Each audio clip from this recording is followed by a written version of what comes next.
Wall Street may have missed a cash machine hiding in plain sight. Most investors think a company is either fast growing or cheap, but sometimes a company can be both. I've been investing for over a decade, and for the last year and a half, I've been tracking my YouTube portfolio publicly, and we've been beating the market. But I'm not here to hype a stock or tell you what to buy. I'm here to show you how I think through the process, the risks, the business, the growth, and finally, the valuation. So the question is simple. Is dLocal just another risky fintech stock, or is this a cheap, fast-growing cash flow machine that the market is undervaluing? But first, we need to understand what dLocal actually does and why they're growing so much. dLocal helps global companies collect and send money in emerging markets. An emerging market might be Brazil, Mexico, Nigeria, Egypt, India, and many others. Most people think making purchases online is simple. You click buy, money leaves your account, the money goes to the vendor. But that's only because all of the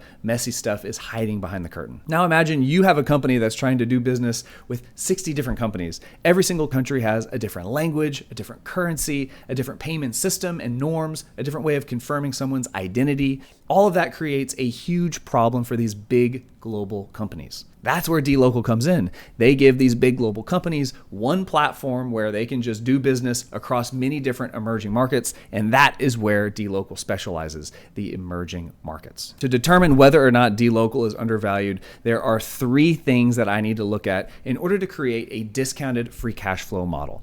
I like to focus on the free cash flow because that is the sum of money that a company has available to return to shareholders or to reinvest in growth to create more free cash flow in the future. Companies may spend their free cash flow on dividends, share buybacks, capital expenditures, or maybe inorganic growth through mergers and acquisitions. So in order to value this company, I'm going to be looking at all of the projections for its future free cash flows and how much return I want on those future free cash flows. So in order to find that, I need to look at three different things. Number one, I need to look at the future projected revenue.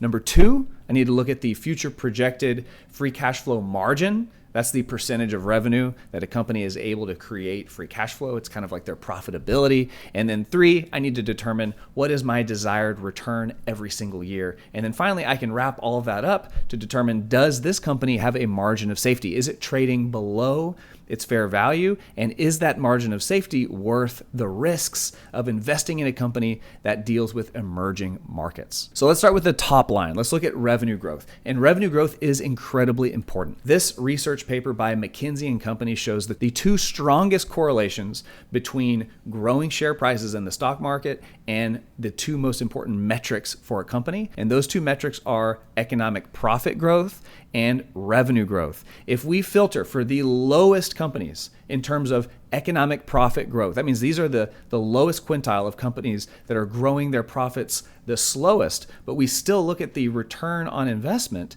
for companies in this low quartile, and we filter that by revenue growth, we can see that there is a strong correlation. Even companies that have the lowest earnings growth are still averaging 8% return on investment if they have the highest revenue growth. And the same thing happens if we filter for profits. And of course, the best case scenario is a company that is growing revenue and growing profits at the same time. And then that gives you the highest correlation with investment returns. So dLocal is on a growth trajectory currently. This is their last 10 years. They have grown on average 88% per year compound annual growth rate. This company is exploding in terms of top line revenue. So this company is in the growth phase. So let's take a look at the business cycle on average. We can see that when a company launches, typically it is growing its top line very slowly. That's this black line. And then profits and cash flow are actually negative at the beginning.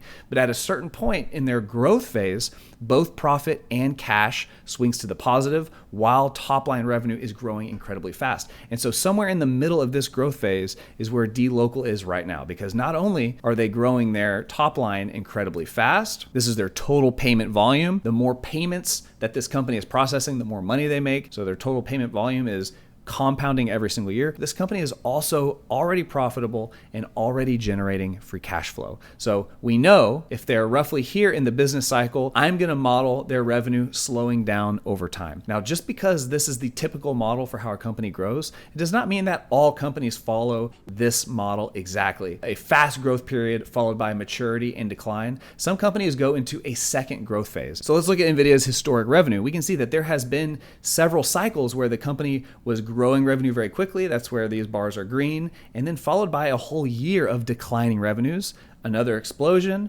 followed by roughly a year of declining revenues, and then the explosion that we're all familiar with the rise of data centers, another huge explosion. How I'm going to approach modeling the revenue growth for dLocal is I'm going to go with the most conservative scenario. I'm going to assume that they are going to be coming into a maturity cycle and that they are not going to be going into another growth phase. So part of the conservative nature of my model is I'm looking to model a scenario that is easily achievable and that could be surpassed by the company. Now that we know the rough revenue path that I'm going to be modeling, let's look at the analyst projections to give me a good starting point. So first, this is the LSEG Stock Report Plus. They are modeling about 40% revenue growth for the year 2026, and then roughly 30% revenue growth for 2027. So they're modeling huge revenue growth. The next analyst aggregate that I like to look at is stockanalysis.com. They've got, looks like 7 analysts, 10 analysts, and 5 analysts modeling 3 years out. We're looking at, on average, 40% revenue growth for 2026, 27 for 2027, and then 15 for 2028. So if I'm looking on a 3-year scale, the analysts are modeling a little bit of a decline or a deceleration of the revenue growth. Finally, I can look at what dLocal itself is projecting for its own revenue guidance. Unfortunately, they only do 1 year out, but for their total payment volume, they're modeling 50 to 60% total payment volume growth year over year for 2026. And for gross profit, 22 to 27%, and operating profit 27 to 35%. So this is giving me a really good starting point to model revenue growth. So this is the trajectory that I'm using in my model. For the next 3 years, I'm using the analyst spread of revenue growth, and then I am having each one level off at different periods. So for the lowest projection, I'm having the company reach maturity in 2030, only growing at 2% per year going forward.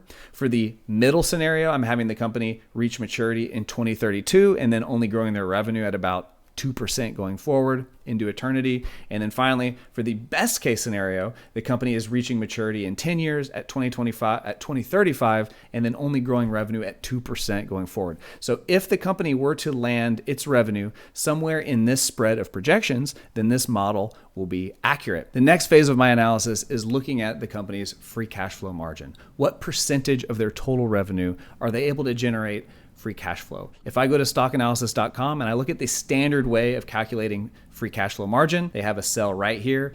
We are seeing anywhere from 33, 37, -4. They had a bad year in 2024, but then 45%, 36%, 43%. If I take the average over the previous 5 years and I adjust for stock-based compensation, I get a free cash flow margin of around 29%. However, dLocal calculates their own free cash flow margin a little bit different. They make certain adjustments for working capital. So that is changes in receivables, changes in accounts payable. They are a little bit more conservative in their free cash flow calculation. They put their own average over the last 5 years around 16.5%. So in the interest of being conservative, I'm going to use 16.5% for my free cash flow margin going forward. I'm not going to build in any free cash flow margin expansion or contraction. I'm going to assume that they are able to just maintain level free cash flow margin, which in general is conservative. When you think about a maturing company, generally they are working towards increasing their profitability as they reach maturity instead of just increasing their top line, because once you become incredibly large, it gets more and more difficult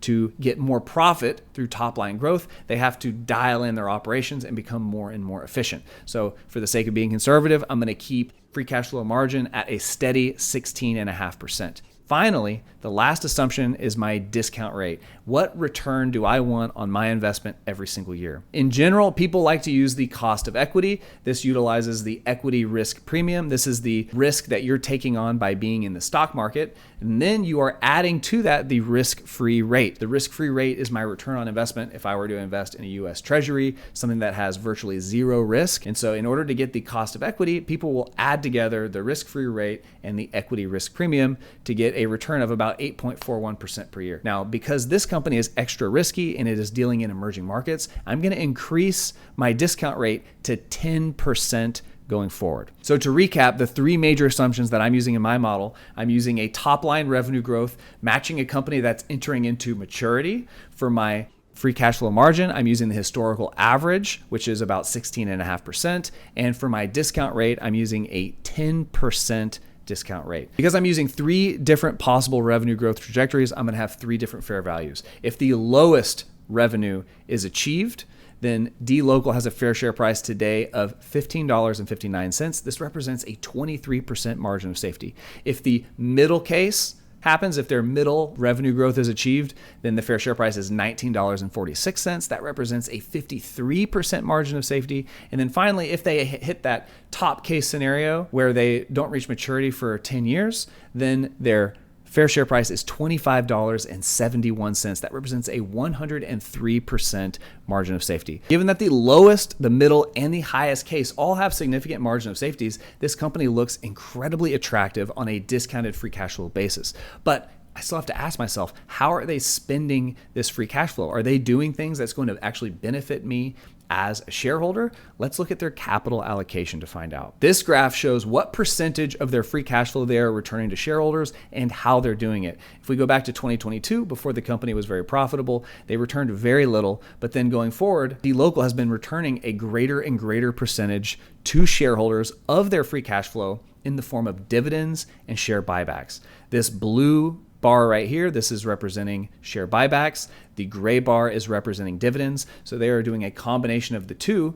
And in 2026, they are estimating up to $300 million in share buybacks and a lower percentage of dividends, which in this case, I really like, especially because the company is considered to be undervalued right now. If the company were to pay me a dividend and then I use the dividend to buy more shares, then I'm going to have to pay taxes on the dividends. Whereas if this company just cuts out the middleman, me, and they just reinvest in their own company, buying shares off the market, then it's like I'm receiving a dividend without the tax burden. So this company is pledging from now on to return 30% of the previous year's free cash flow in the form of a dividend, and then whatever cash they have left over on top of that, they're going to be performing share buybacks. And here's where I keep coming back to dLocal. Stocks may look cheap on a spreadsheet, but cheap is not enough. The real question is whether the market is correctly pricing the risks, because if you change just a few assumptions in your model, it can have a drastic impact on the end result. So the question I'm not trying to answer is, will the stock go up tomorrow?